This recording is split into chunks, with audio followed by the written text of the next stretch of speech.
Welcome to Blizzard Fire. We hope this video helps fire up your solution. You'll start by opening GBoard settings now. On Android, go to Settings, then System Languages and Input, or search for GBoard directly. Tap GBoard and you'll see the main configuration screen. Once there, select Languages to view active layouts. Make sure you identify which languages are enabled. This matters because you'll remove multilingual typing by changing these entries. From here, tap any language listed to reveal its options, and be ready to edit or remove the multilingual layout. Now you'll edit the language entries themselves.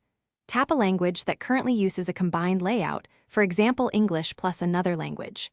Once opened, look for layout options and uncheck or switch off the multilingual toggle.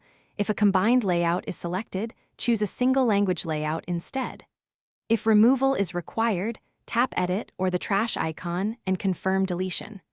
This stops GBoard from switching automatically. Make sure to repeat for each combined entry until only single language layouts remain. Finish by validating the change. Switch to any text field and confirm that GBoard no longer offers multilingual suggestions or auto-switching. If it still does, restart the keyboard by selecting another input method, then back to GBoard, or reboot the device to apply settings. If problems persist, clear GBoard cache via Settings Apps GBoard Storage or uninstall updates and reinstall. One key tip: if languages reappear, double-check account or sync language settings, as Cloud Sync can restore previous layouts. Thanks for watching. If you found this helpful, don't forget to like and subscribe.